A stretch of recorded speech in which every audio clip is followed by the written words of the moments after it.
G'day everyone, Ethan Nash from TOTTnews.com here on the 15th of November 2018, and today we're going to be examining a very important topic, and that is how the UN ended Australian sovereignty by signing us on to the first agreement of its kind, the Lima Declaration, in March of 1975. Now, over the last 40 years in Australia, we've seen our national car industry disappear, we've seen steel making continue to suffer, farming is in a crisis, and our petrol industry, it's under severe threat of being moved overseas. And it's left Australia short of technology, tools, and jobs for the modern world, and has set a foundation for the rapid decline of our nation's most important industries.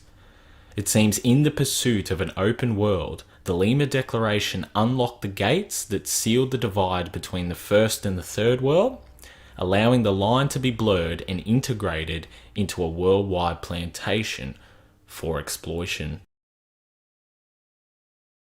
In March 1975, the Second General Conference of the United Nations Industrial Development Organization, better known as UNIDO, met in Lima, Peru during the period of the 12th to the 26th. The concept behind the declaration explored the notion that the drastic situation of the Third World was in fact a result of the policies of advanced industrial nations, Australia listed as one of these. The only way to rectify the situation, according to the agreement, was to transfer industrial resources from advanced nations such as Australia to the Third World, and then to provide markets for Third World exports by buying products once produced locally. Section 35 of the Lima Declaration sets out the intended goals of the trade deal, stating, quote, that special attention should be given to the least developed countries, which should enjoy a net transfer of resources from the developed countries in the form of technical and financial resources as well as capital goods to enable the least developed countries, in conformity with policies and plans for development, to accelerate their industrialization.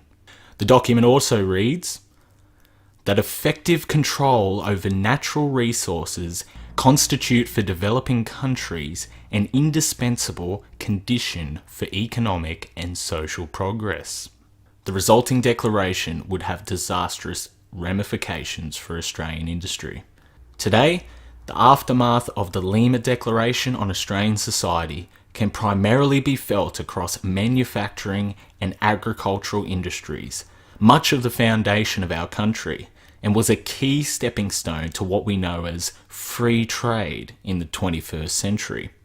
A systematic stripping of national sovereignty under the guise of openness and progression allowed the signing of an unprecedented deal that would reinvent the way nations interact with each other in a newly emerging international community. Let's explore some of the results. Large numbers of manufacturers downsized operations or moved operations completely overseas to take advantage of lower wages and minimal environmental regulations following the signing. The Lima Declaration provided the perfect framework for cheap importation, cheap labour, and cheap costs of operation. According to the document itself, Section 52, quote, developing countries should devote particular attention to the development of basic industries such as steel, chemicals, petrochemicals, and engineering, thereby consolidating their economic independence while at the same time assuring an effective form of import substitution and greater share of world trade. Here in Australia, fashion retailer Fletcher Jones famously openly declared that globalisation was to blame for their company closing operations in Mount Gambier and moving offshore. For states such as South Australia, which at one time had a third of its workforce employed in manufacturing, the blueprint was now set for the transfer of wealth and productivity to the Third World. Today, South Australia faces an unprecedented employment and infrastructure trouble, as companies have abandoned the ship and the remnants of a once prosperous state have become sites of economic ruin. Examples such as the Holden plant closure, a plant that manufactured over 7.5 million cars for domestic and export use over a 70-year period, now stands like a ghost over Elizabeth. Australia's power generation crisis, including the sudden and unexpected closure of coal plants at Hazelwood in Victoria and Port Augusta in South Australia last year, are putting enormous pressure on power supplies, and these are only a few examples of the lasting effects of the Lima Declaration just 40 years later. Building, infrastructure, the list goes on and on. In our piece on tottnews.com, The Foreign Takeover of Australian Gas and Electricity, we explore how only 3 out of 8 state governments currently retain ownership of their electricity markets in Australia.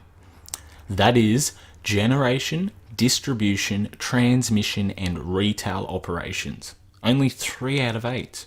Companies that have taken control of the infrastructure include Hong Kong's CKI and State Grid Corporation. There are only so many tariffs and trade conditions one can reduce before a country finds itself personally disadvantaged. Australia is now starting to realise this. Farming in Australia is compiled of 1.6 million jobs in the complete farming supply chain and contributes $155 billion to GDP annually, 60 billion of that from agriculture alone. It also creates wealth that is redistributed within Australia, as opposed to mining profits, which are mostly exported by multinationals that pay little, if any, tax at all. However, despite agriculture and farming being the backbone of Australian economic and collective spirit, the Lima Declaration and agreements since have led to unscrupulous pressure tactics to force local producers to match the price of imported goods, while our land and resources are taken away at a rapid pace right before our eyes. The Lima Declaration forced developing nations to incorporate the following. 59B. Quote, adoption of trade measures designed to ensure increased exports of manufactured and semi-manufactured products, including processed agricultural products, from the developing to the developing countries. Since 1975, newly formed agricultural bodies have continued to be enthusiastic supporters of tariff reductions in other countries in exchange for the elimination of local tariffs on our produce. In fact, according to the Lima Declaration 41, quote, developed countries should adhere strictly to the principle that preference systems must not be used as an instrument for economic and political pressure to hamper the activities of those developing countries which produced raw materials. In fact, protection measures such as quarantine are deemed a form of, quote, unfair protectionism in the agreement and contravene the, quote, spirit of free trade. This has led to the importation of poor quality goods from the third world and the current agricultural crisis in Australia. In our piece on tottnews.com, The Australian Government Doesn't Care About Our Farmers, we explore how Australia and China have a particular basis for long-term agricultural cooperation, aka extortion, with over 13.6% of all Australian agriculture foreign-owned in 2018, including 17 million hectares of land in Queensland alone and 14% of all farms across the country. Those who have been watching these developments have every right to be alarmed at the real ramifications of the Lima Agreement and all subsequent international agreements. As a growing shift in culture has seen a rejection of much of the propagated materialistic society, our New Age internationalists have repackaged the aims of the Lima Agreement into a new endeavour based on collective responsibility for crimes against the planet. A recent example of this can be found in the Paris summit to address the issue of climate change, where faceless representatives met behind closed doors and then emerged triumphantly to declare an agreement had been reached, along with the promise that the developed world would pay the poor nations $100 billion per year. Yet again, developed nations are seeing reparations for being successful, industrious, and organised. As such a handsome sum is channeled annually to the developing world, along with lowered border restrictions and an unfettered flow of capital out of the West, one can be forgiven for wondering where it will end.